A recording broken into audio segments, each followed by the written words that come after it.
debout sur le toit d'un gratte-ciel, en équilibre au bord du vide, ou suspendu à un fil au sommet d'une grue.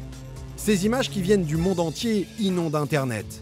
C'est à celui qui prendra le plus de risques pour tourner les films les plus impressionnants. Une recherche de sensations fortes qui consiste aussi parfois à entrer de manière illégale sur des sites désaffectés. Anciennes usines, entrepôts, carrières ou bâtisses en ruine. On appelle ça l'exploration urbaine. Le problème, c'est qu'ici, le danger est partout. Planchers fragiles, murs qui peuvent s'effondrer à tout moment, débris de métal ou de verre. Parfois, ces balades se terminent en drame, comme celle de ce jeune homme décédé dans le Finistère après une chute à travers le toit de cette usine.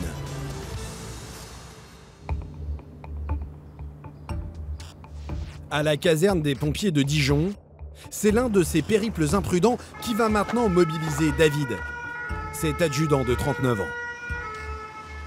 Donc là, on part sur un jeune de 17 ans qui a fait une chute d'un toit d'environ 5 mètres dans un entrepôt abandonné. Une chute de 5 mètres, exactement le même accident qui a fait un mort dans le Finistère. David, pompier de père en fils, va être confronté à un sauvetage difficile. Vas-y. L'accident s'est produit dans les locaux d'une ancienne usine de recyclage en périphérie de la ville.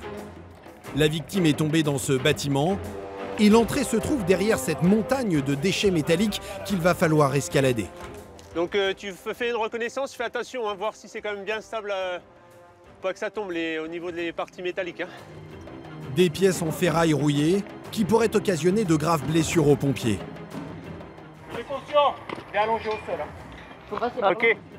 Cet ami de la victime qui a donné l'alerte leur indique un accès jusqu'au hangar. Joël, c'est bon, t'as pu accéder? David rejoint son collègue en se frayant un chemin au milieu de cet amas de tôle. Donc poignet gauche déformé. Ouais. Donc suite à une chute d'environ 5 mètres. D'abord, il a été traîné au sol pour être dans la position où il se situe là actuellement. Okay. On est en train d'épauler un collier cervical. Ouais. Bien. Le poignet gauche est bien déformé, il se fait une douleur au poignet droit. David découvre le jeune homme, conscient et qui se plaint des deux poignets. Les pompiers lui posent une minerve car il redoute plusieurs fractures après sa chute impressionnante à travers ce toit. Il a perdu connaissance?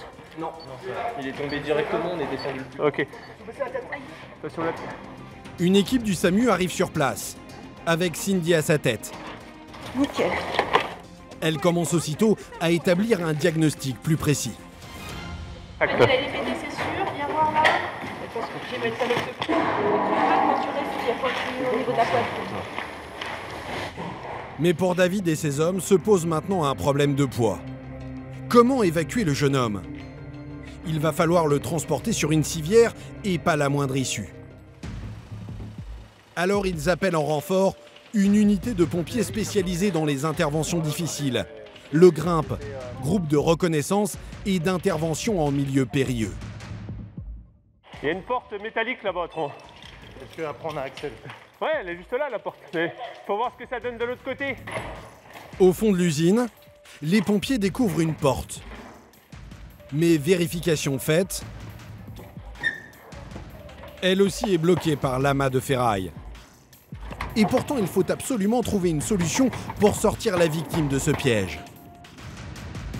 Bah, je demande lui si j'attaque. J'attaque? Alors le Grimpe va opter pour une solution aussi radicale qu'efficace. Donc, on va couper au niveau des écrous, là, comme ça. Ouais, ouais. Donc tu coupes là, ouais. Là on s'en fout, tu fais comme ça, là, tu remontes et tu fais ça. Ouais, ça va? Ouais.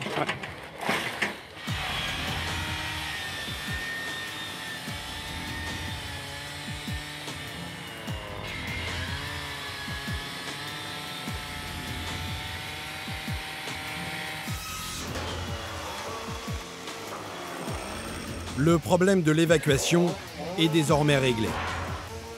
Je suis dégagé au maximum. On a réussi à faire une ouverture avec la porte là-bas.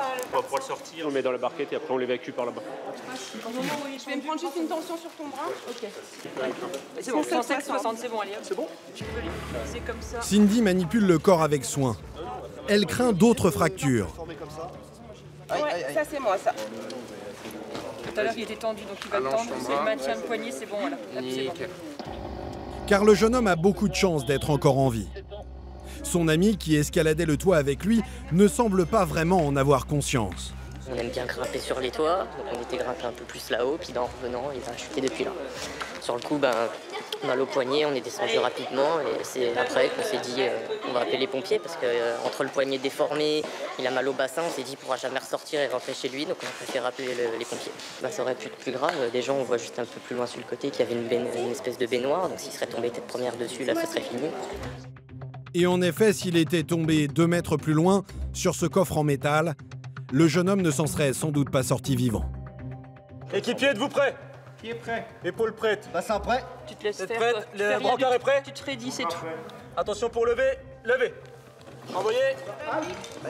Ça va aller, t'inquiète pas, ça va aller. Halte. Voilà. Posez. Voilà, on te pose. Voilà, parfait.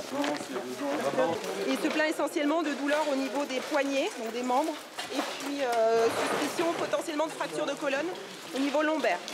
Donc l'examen clinique est plutôt rassurant pour le moment, ça a l'air d'être rien de vital, d'engagé, hein, mais voilà, il faut toujours se méfier avec des lésions secondaires. Cette petite balade sur les toits pour quelques sensations fortes a bien failli très mal finir. Il y a ta maman qui est de l'autre côté, elle va pouvoir te voir un petit coup avant. Doucement les gars. Les parents du jeune homme ont eu la peur de leur vie. Normalement, non, là on va aller chez l'adulte, je pense. L'adulte, ça 17 ans. 17 ans, mais je pense qu'on peut vous l'avez récupéré. Ton portable, on s'en fout. Tu m'entends? On s'en fout. Putain, je me sens con. On remet la salle. Il y a plus qu'à se sentir, hein. Il n'y a pas que ça. Hein. Mais bon, allez. De toute façon, pour l'instant, on va te soigner, Tu lui ok? mets en débit. Puis on discutera plus tard, parce que c'est vrai que ça c'est... Alors, ouais, Tu c'est l'avais déjà prévu. bilan complémentaire du jeune homme, il a 17 ans. De jouer au héros, on va à l'hôpital d'enfants ou on va au body dans un adulte? tas de merde pareil. Voilà. Difficile pour eux de comprendre pourquoi leur fils a pris un tel risque. Ouais, on tombe un peu des nues, surtout qu'il est sérieux, quoi. Il est sérieux, il travaille bien à l'école, il fait bien ses trucs et tout. Donc c'est surprenant. Là, il a dit, je me sens con, papa. Je me sens vraiment con. Je m'excuse, maman. Puis là, il fait, là, c'est incroyable. Hein.